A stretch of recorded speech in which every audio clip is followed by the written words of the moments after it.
Yo, à Gona Ninopea, Degbava, Egbea, et les élections aux États-Unis, ils ont décidé de m'avoir d'accord. Mais pour là, m'bena de mi pom ou de kamo garia. Et nous qui me remarquons, c'est que maintenant l'Amérique a mais ça me va d'accord, on couvre, voilà l'Afrique, mais gogo toi à fort aux zones alors, n'y entend ni moi, les lignes même, les prêts, mais d'accord quoi, à voter.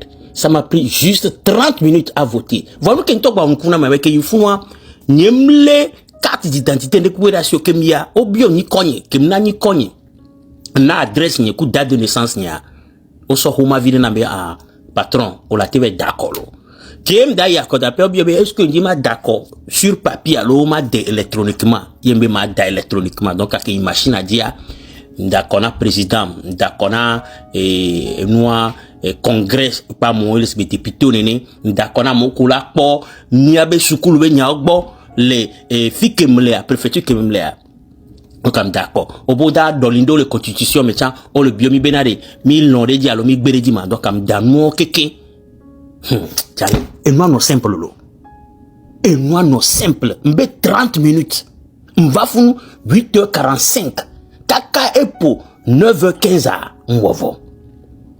Eh, mia chami la vado funwa. Africa mi la vado funwa. Lobe élection l'Afrique pour dire que amofona fofo mais avado aran lobo. Et yakemia amom su bon kakao. Et cha élection gidi ben yare pepe molo. Obé l'Afrique, obé le jour des élections, tu peux pas faire campagne. Voir que mi founo amianto mi po, amo be poster ou le founo, amo balo campagne, o balo convaincre amo bono d'accord na obé candidat. Eh, miacha Afrique avec breka gba mi rabado founo. O to on a no sendeleme, ngono ngini ngono nyamjo. Alors, mes amis, une petite vidéo pour expliquer pourquoi j'ai voté pour Trump. Il y a 4 raisons pour lesquelles j'ai voté pour Trump.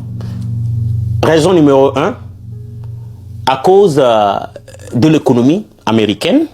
Il y a aussi cette histoire de guerre, l'immigration et le problème de Whoopi en Amérique. Donc ce sont les 4 raisons. Donc je vais m'expliquer pourquoi j'ai voté pour Trump. En premier lieu, lorsqu'on parle de l'économie américaine. Aujourd'hui, quelle est l'inflation? Quelle est la dernière fois ici en Amérique on a acheté de l'essence pour 2 $? Dans le temps de Trump, l'essence coûtait vraiment moins cher. Mais aujourd'hui, tout est cher. Les conditions de vie en Amérique sont terribles sur cette administration de Biden. Donc la première raison pour laquelle moi j'ai voté pour Trump est pour un changement économique. Parce que sans le savoir, Trump nous promet pas de taxes sur les pourboires. Si tu travailles dans une boîte ou tu travailles dans un restaurant, et lorsque tu as les pourboires, il n'y aura pas de taxes sur les pourboires. Pas de taxes sur les heures supplémentaires. Parce que beaucoup de gens en Amérique ici, on travaille beaucoup. Et aussi, il promet pour les pensions des retraités, il n'y aura pas de taxes. Donc, c'est ma première raison de devoir voter pour Trump. Deuxième raison. La deuxième raison, c'est le fait que dans l'administration, lorsque Trump était président, l'Amérique n'avait pas participé à aucune guerre. Il faut savoir que nos sœurs, nos frères, qui sont des militaires ici, sont déployés dans les guerres où ils peuvent mourir, où il y a beaucoup d'Africains qui sont morts dans ces guerres. Tu as une femme à la maison qui est enceinte, tu es déployé pour faire une guerre, tu ne sais même pas ton sort. La femme ne peut même pas dormir toutes les nuits, elle prie Dieu que tu reviens. Pour cette raison, pour cette deuxième raison, où je sais que Trump, lorsqu'il était président, il n'y avait pas de guerre. Même pour ajouter au temps de Obama, qui était un démocrate, qu'est-ce qui s'est passé avec la Libye? Gaddafi était tué. Gaddafi était tué lorsque Obama était président. Donc, il faut savoir que les démocrates aiment trop la guerre. Et c'est ma deuxième raison.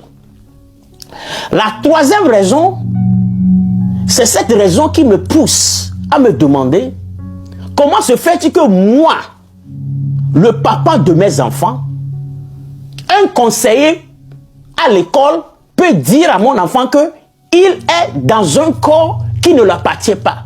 Parce qu'il est homme, mais il devait être femme.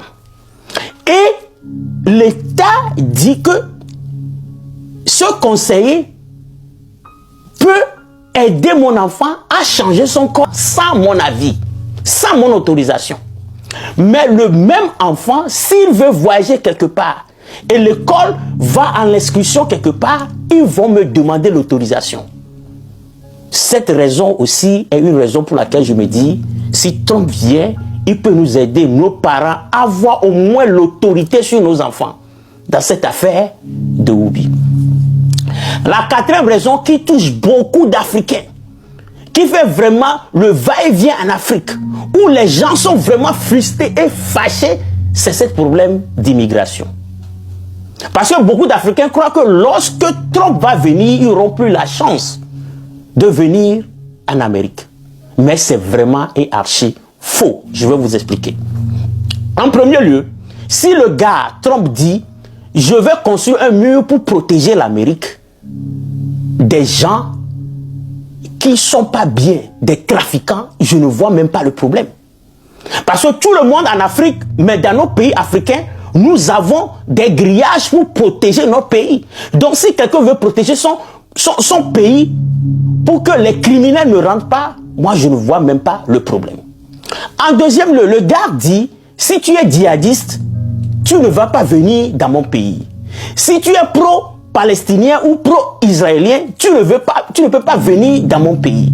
Si tu es un trafiquant d'enfants, trafiquant d'humains, tu es un bandit, tu ne viens pas dans mon pays.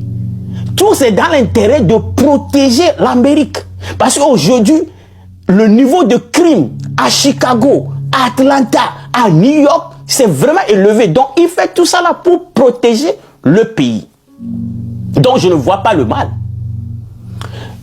Vous voyez, il y a aussi cette loi d'immigration qui promet aux élèves, si tu es étudiant, tu viens ici, tu fais tes études et tu finis, tu vas recevoir ton green card. Les gens ne parlent pas de ça. En plus, les gens pensent que lorsque Trump va venir, il va renvoyer tous les Africains. Je vais vous expliquer quelque chose très rapidement. En premier lieu, ici en Amérique, nous avons 47 millions d'immigrants. Sur l'Amérique compte 47 millions d'immigrants. 47 millions. Et la majorité des immigrants ici en Amérique, qui est 77% des immigrants en Amérique ici, ont leur papier. Ce qui veut dire les 77% ont peut-être leur citizenship, ils ont leur green card ou leur permis. Donc 23%, ce sont des immigrants qui ne sont pas légaux en Amérique. Cette mentalité où les gens pensent que la majorité des immigrants ici en Amérique ne sont pas en règle, ce n'est pas du tout vrai. Donc 23%. Maintenant, parmi ces 23%, il y a des gens dans ces 23% qui sont sur la voie d'avoir leur papier. Donc, déjà, les gens, vous devez savoir que c'est un faux problème, ce n'est pas tout le monde qui sera renvoyé de l'Amérique. Maintenant, même les Africains, de 1965 jusqu'à 2024, il y a 72 millions de personnes qui ont immigré ici en Amérique. Et dans ces 72 millions, il y a 36 millions de Latinos, il y a 20 millions d'Asiatiques, et il n'y a que 6 millions d'Africains et des gens du Moyen-Orient. Ce qui veut dire que le problème d'immigration, en réalité, ça ne touche pas vraiment trop d'Africains. C'est les Latinos que tu dois toucher. Mais vous savez qu'il y a 54% des Latinos qui ont bel et bien voté pour Trump. Donc, il faut savoir que même l'immigration qui touche les Latinos, qui sont en majorité, qui composent les 23%, plus de 23% de ces gens immigrants ici aux États-Unis ont même voté pour Trump. Donc, on doit comprendre qu'en réalité, ce n'est pas un problème. Pour conclure, j'aimerais que les gens sachent que cette victoire de Trump était massive. Non seulement il a gagné les collèges électoraux, il a gagné en vote populaire plus de 4 millions de votes en matière de vote populaire. La différence entre Trump et les démocrates, 4 millions de votes. En plus, il a gagné le Sénat et il a gagné le Congrès. Donc, c'est une victoire massive. Ça veut dire que les Américains ont décidé de finir avec les démocrates. Donc, que les Africains, les gens qui critiquent du matin jusqu'au soir, sachent que les Américains ont décidé, parce que le problème de l'économie en Amérique, les gens souffrent. Comment se fait-il que cette Amérique où nous avons des gens qui dorment dans les rues, les sans-abri, le gouvernement nous dit qu'ils n'ont pas l'argent pour venir en aide à ceux qui dorment dans les rues ici en Amérique. Au jour au lendemain, lorsque les frontières sont ouvertes et il y a des gens qui viennent dans notre pays, brusquement, le gouvernement trouve 54 millions ou 53 millions de dollars pour pouvoir donner de l'argent sur des crédits cartes, des food stamps, des maisons à des gens qui sont venus illégalement en Amérique. Vous trouvez ça normal?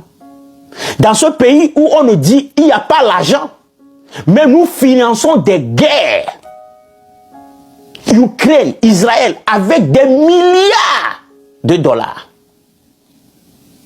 Nous prions que lorsque Trump vient, il va faire en sorte que American First. Sur ça, je vous laisse et merci beaucoup. Je sais que les gens vont venir en commentaire ici, me bousculer, dire des choses, mais en réalité, c'est mon opinion et je tiens à mon opinion. Et je pense que la meilleure chose qui peut arriver aux Américains ce jour-ci, c'est Trump. I am out.